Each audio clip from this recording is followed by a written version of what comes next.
Hello, I'm Prateek Singh, and I'm the part of a BSc Honors Data Science and AI online degree program at IIT Guwahati.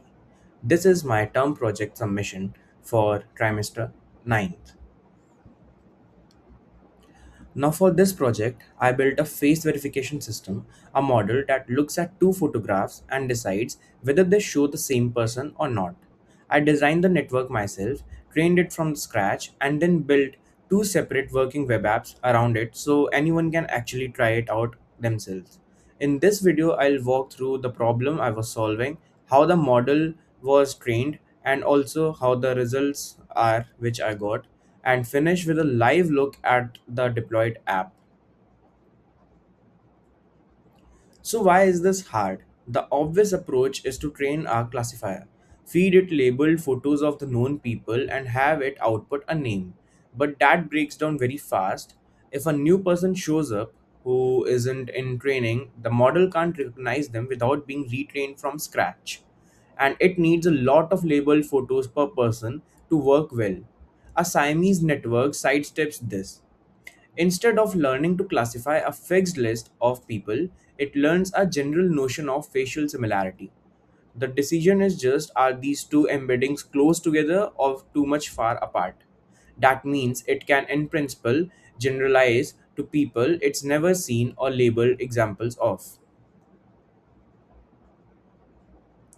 On the technical side, I use Python and PyTorch to build and train the model, OpenCV for the face detection and preprocessing method, and NumPy for the array work underneath. For deployment, I built two separate interfaces, a Flask app with a fully custom UI and a Gradio app that's live publicly on the Hugging Face spaces. Everything's version is controlled on the GitHub.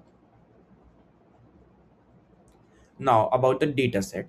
I trained on the Olivetti's face dataset, which has 40 different people, 10 photos of each people, and so there are total 400 images.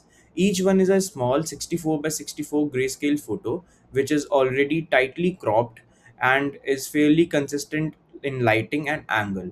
It's small controlled dataset that's a deliberate choice for a term project timeline, but it's also something I'll come back to later when I talk about the limitations of this project. Now, here's the core idea. Both input faces go through identical CNN towers that literally share the same weights. That's what makes it a Siamese neural network. Each tower turns a 64 by 64 face into a 32-dimensional embedding. Basically, it's like a compact numeric fingerprint of that face. Then I just measure the Euclidean distance between the two embeddings. Close together means they are the same person, and the far apart means that they are different people. The whole network is trained with something called contrastive loss, which explicitly pulls same person embeddings together and pushes different person embeddings apart. Now, here is the actual model code. The forward one's function is the shared tower. It gets called twice, once per image, with the exact same weights both the times. Then the forward function just runs both images through it and runs the two embeddings. And the interesting part is the loss function. For same person pairs, label is 0, and the loss is just the square distance, so it directly punishes the embeddings accordingly for being far apart. For different person pairs, label is 1 and it only penalizes distance below the labeled margin. So once two embeddings are far enough apart, pushing them further doesn't help anymore or any much. And I used a margin of 2 and a 32 dimensional embedding space for this. Now, the code pre-processing and the deployment part. The train network only knows how to read the pre-copied 64 by 64 faces, but a real photo someone uploads could be anything or any size with a face which could be anywhere in the range of the frame. So before any prediction, I run a face detector, a Har cascade, which finds the face, crops it with a small margin, resizes it a bit down, and then normalizes the pixel values. Then the actual serving code is pretty simple. It detects and crops both the faces, run them through the model, measure the Euclidean distance, and return a match or a no match decision according to the distance. I deployed this exact same trained model in two different ways. That is a Flask app with a custom interface which I built myself, and a Gradio app that is public on the Hugging Face spaces. Then coming down to the results, uh, first let's discuss on the training loss. So here is the training run, around 100 epochs, Adam optimizer, learning rate of 1 exponential power 3, and batch size of 40. Then the loss drops fast in the first 20 epochs, as we can see, and then it flattens out smoothly. That smooth convergence and no big spikes or oscillations is a good sign that the training was a bit stable, and the margin and learning rate were very reasonably chosen close. Now comes the quantitative evaluation of this. So on 400 held out pairs approximately, the network never saw a pair that way during training. It got around 95 to 100% accuracy at a distance threshold of 1.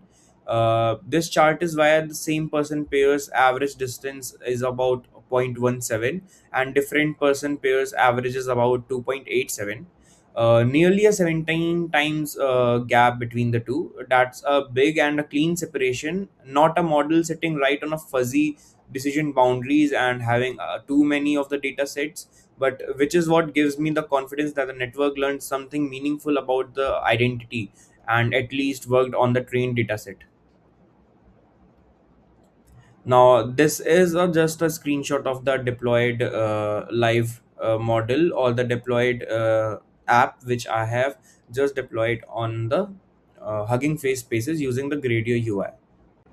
So this is the Gradio app, which Gradio web interface, which I have developed on the Hugging Face spaces publicly.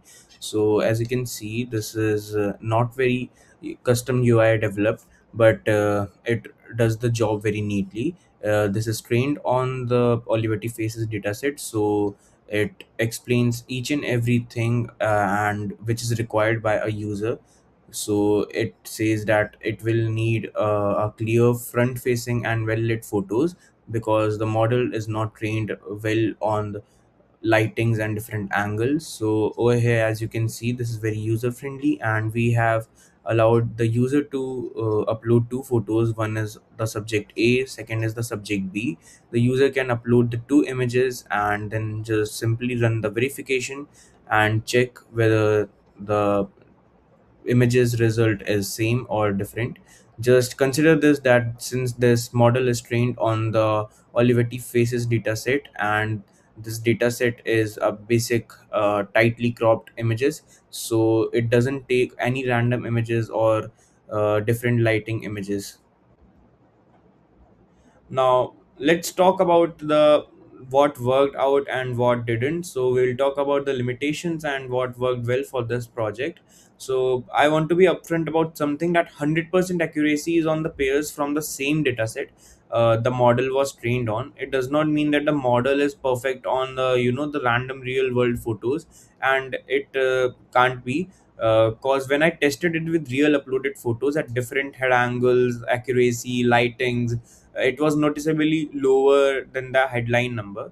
The reason is straightforward. The Olivetti data set which we have used to train the model is a pretty tightly cropped, front facing and evenly lit collection of photos, and I didn't train with any pose or lighting augmentation, so the network never learned to be invariant to those changes. On top of that, the Har Cascade phase detector I used is an old technique.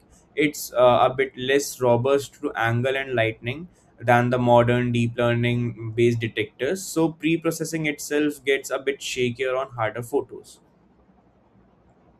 Now, coming down to the conclusions and the future work. So, to sum this project up, a fairly small, compact Siamese network trained from scratch can achieve a strong and well separated face verification within the distribution it was trained on. So, building the whole pipeline end to end, not just the model but detection, deployment, all of it is really what surfaced these real world limitations, which I think was the most valuable part of doing this project and coming up with this idea. If I kept working on this, I would want to add pose and lighting augmentation during training, and swap in a proper deep learning phase detector with some landmark alignments, and train it on a much larger and more diverse data set, and extend this from one to one verification into one to many gallery identification kind of thing. So thanks for watching this video. The code and the live demo links are both up on the screen, and thank you.